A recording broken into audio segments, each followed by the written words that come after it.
بسم اللہ الرحمن الرحیم۔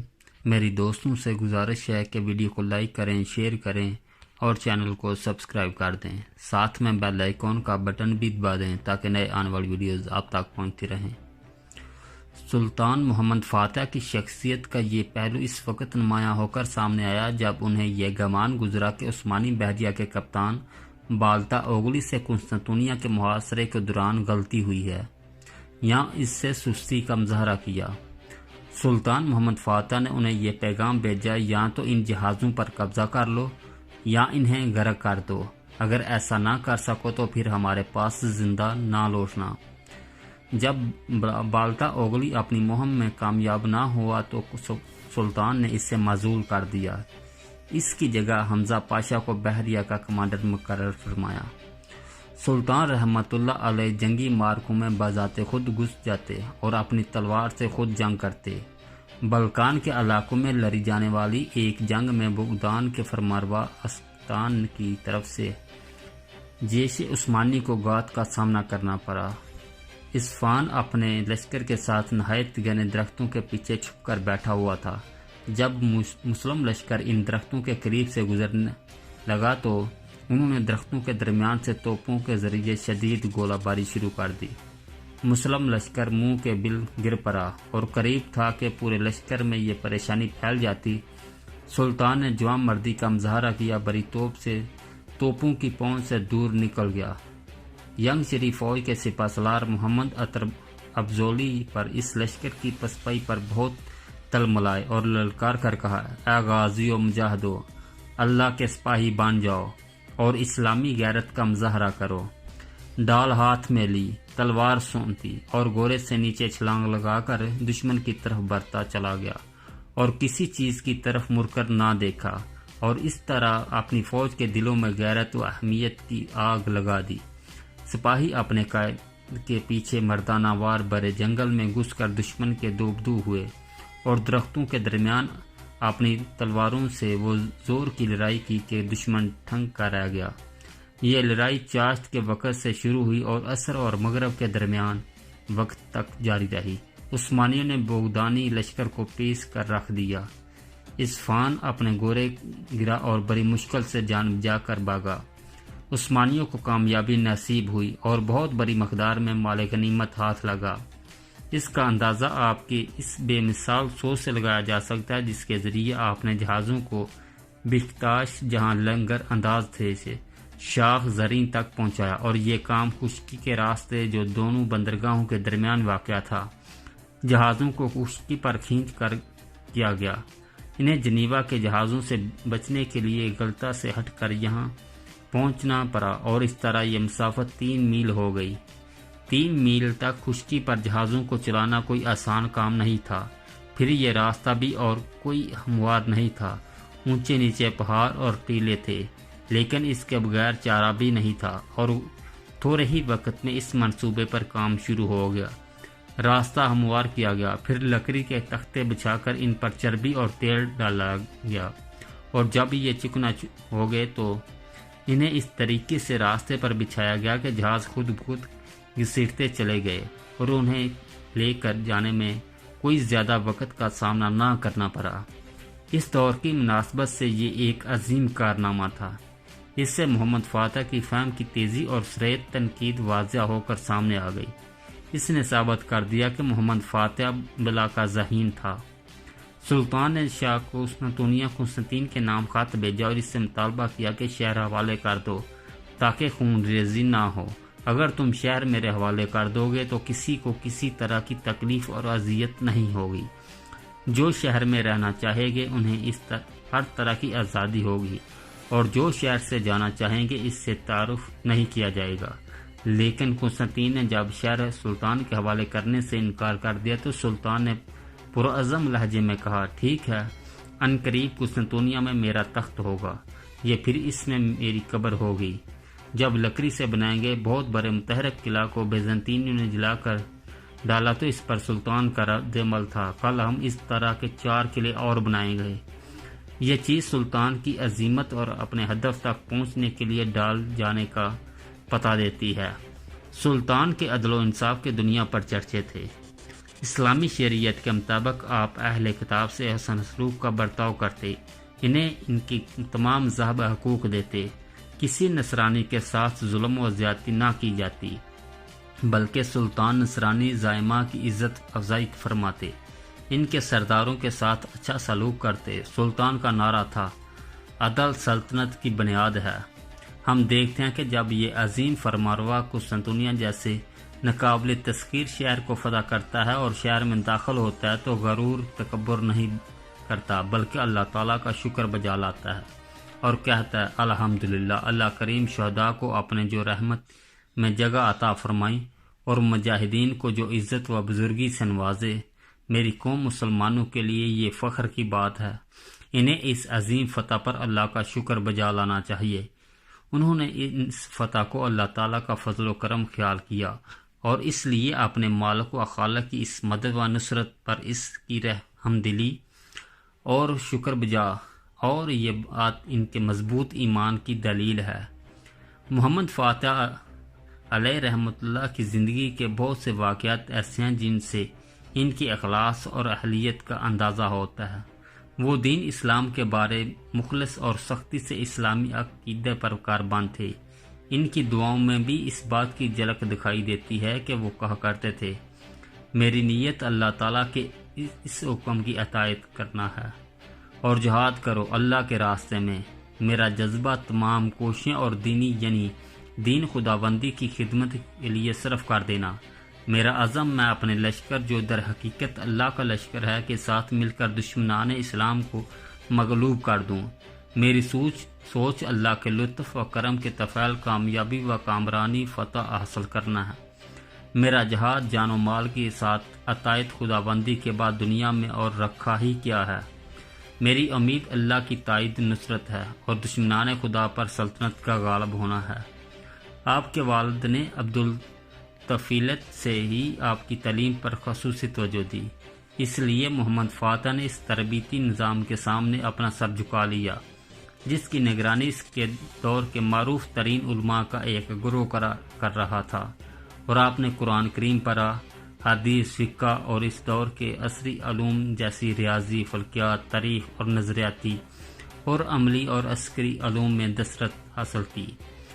سلطان محمد فاتح کی خوش قسمتی تھی کہ ان کی تعلیم و تربیت کی نگرانی اپنے دور کے ماہر ترین اساتذہ نے کی، جن کے سرخیل ان کے پیر و مرشد شیخ آق شمس الدین اور ملا قرآنی تھے۔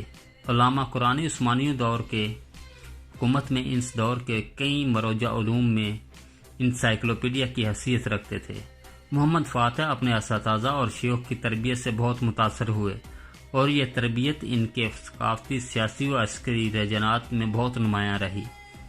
سلطان محمد فاتح نے تینوں اسلامی زبانوں میں خوب مہارت فہم پہنچائی، اور یہ زبانیں جن سے اس دور کا کوئی بھی مطمئن شخص مستعفی نہیں رہ سکتا تھا، عربی، فارسی اور ترکی ہیں۔ سلطان محمد فاتح شاعر تھے اور انہوں نے ترکی زبان میں اپنا ایک دیوان بھی بارگاہ چھوڑا۔ سلطان محمد فاتح علم و علماء سے بہت محبت کرتے تھے، اس لیے انہوں نے اپنی سلطنت کے طویل و عرض میں کئی مدارس اور تعلیمی ادارے قائم کیے۔ سلطان اور خان وہ پہلا فرمانروا ہے جس نے سلطنت عثمانیہ میں ایک مثالی اسکول قائم کیا، اور بعد میں آنے والے تمام سلاطین نے اس منہج تدریس کی پیروی کی، اور دیکھتے ہی دیکھتے بروسا، ایڈیریا، نوپل اور ملک کے کئی دوسرے شہروں میں مدارس اور تعلیمی اداروں کا جال بچھا گیا۔ سلطان محمد فاتح اس امید میں بھی اپنے آباء و اجداد سے سبقت لے گئے اور علم کی اشاعت، مدارس اور تعلیمی اداروں کے قیام میں اپنی کوششیں صرف کر دیں۔ انہوں نے تعلیم کے شعبے میں بعض اصلاحات کی، منہج اعلی تعلیم کی بہتری اور ترقی کے لیے خود نگرانی کی خدمات سر انجام دی، چھوٹے بڑے تمام شہروں میں مدارس اور اسکول قائم کیے، اس طرح دیہاتوں میں بھی تعلیم کا بندوبست کیا، اور تعلیم کے اخراجات کو پورا کرنے کے لیے بڑی بڑی جائیدادیں وقف کر دی۔ ان مدارس کی تنظیم نو کی گئی، کلاسز اور درجات بنائے گئے، اور ہر کلاس اور درجہ کے لیے نصاب مقرر کیا گیا۔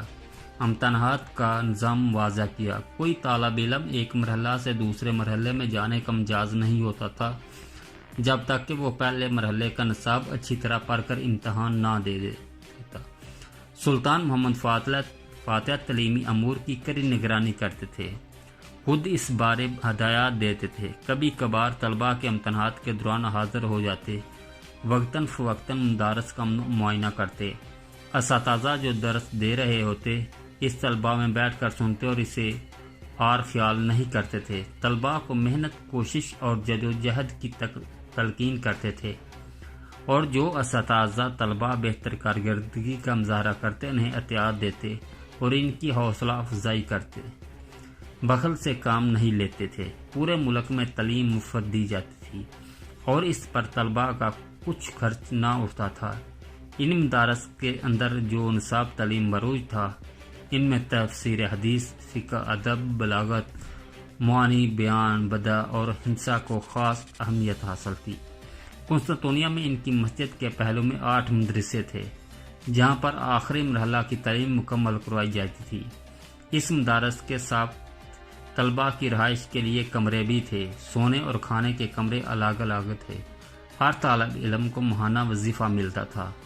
ان مدارس میں پورا سال تعلیم ہوتی تھی۔ مدارس کے ساتھ لائبریری بھی ہوتی، اور لائبریری کی خدمت صرف اس شخص کے سپرد کی جاتی جو علم و تقوی کا حامل ہوتا، کتابوں اور منصفین کے اسماء میں کامل مہارت رکھتا ہوتا۔ لائبریرین طلباء اور اساتذہ کو مطلوبہ کتاب عطیہ دیتا، اور ایک خاص نظام کے تحت کتاب ایشو کی جاتی۔ وہ کتابیں جو ایشو کی جاتی ان کے نام ایک الگ رجسٹر میں درج ہوتے۔ کتاب لینے والا اس بات کا پابند ہوتا کہ وہ کتاب مقررہ تاریخ پر واپس کرے اور کتاب کو کوئی نقصان نہ پہنچا ہو، اس کی جلد بھی سلامت ہو اور اوراق بھی پھٹے ہوئے نہ ہوں۔ کم از کم ہر 3 ماہ کے بعد لائبریری کا آڈٹ کیا جاتا ہے۔ ان مدارس میں ابتدائی اور ثانوی تعلیم کے علاوہ PhD تک کی تعلیم دی جاتی تھی۔ علوم نقیلہ اور عقیلہ کے مخصوص سیکشن تھے۔ اس طرح تطبیقی ٹیکنیکل علوم کے بھی کئی سیکشن تھے۔ پورے ملک میں تعلیم کی قدرتی عروج پر تھے۔ وزراء، علماء اور اہل ثروت مدارس، مساجد، تعلیمی ادارے اور ویلفیئر ٹرسٹ بنانے میں ایک دوسرے سے آگے نکلنے کی کوشش میں رہتے تھے۔ محمد فاتح علماء ادب کا بڑا قدردان تھا۔ ان کی نظر میں اہل علم انسانیت کا فخر تھے۔ انہوں نے علم کو اپنے قریب کیا، ان کی عزت افزائی کی، انہیں کام کرنے اور نئی نئی کتابیں لکھنے کی ترغیب دی، اور ان پر اپنی دولت خرچ کی۔ علماء کے عطیات اور ان تنخواہوں میں اضافہ کیا۔ ان کے لیے وظائف جاری کیے تاکہ وہ اطمینان کے ساتھ تعلیم و تعلم کے ساتھ توجہ دے سکیں۔ آپ نے ان کی بے حد تعظیم کی۔ اگر کوئی دشمن بھی عالم ہوتا تو اس کی بھی قدردانی کرتے اور اس کی دشمنی کو اس راہ میں آڑے نہ آنے دیتے۔ جب آپ نے فرمان کو اپنی سلطنت میں شامل کیا تو مزدوروں اور کاریگروں کو قسطنطنیہ لے جانے کا حکم صادر کیا۔ ان کے وزیر روم محمد پاشا نے لوگوں پر سختی کی، جن میں کچھ علماء بھی تھے۔ ان میں ایک عالم کا نام احمد چلسی تھا جو سلطان امیر علی کے فرزند تھے۔ جب سلطان کو معلوم ہوا کہ احمد چلسی عالم ہے اور وزیر روم محمد پاشا نے ان کے ساتھ زیادتی کی ہے تو سلطان نے ان سے معذرت کی اور انہیں اپنے رفقا کی معیت میں عزت و اکرام کے ساتھ واپس بھیج دیا۔ اوزون حسن ترکمانوں کے سردار جو کئی بار علم بغاوت بلند کر چکے تھے اور کئی بار عہد شکنی کے مرتکب ہو چکے تھے، ہزیمت کرو سلطان محمد فاتح کے سامنے پیش کیا گئے۔ اس کے ساتھ کئی دوسرے قیدی بھی تھے۔ سلطان نے حکم دیا کہ سب قیدیوں کو قتل کر دیا جائے سوائے اہل علم و معرفت کے۔ ان قیدیوں میں قاضی محمد شریع بھی تھے جو اپنے زمانہ کے جلیل القدر عالم تھے۔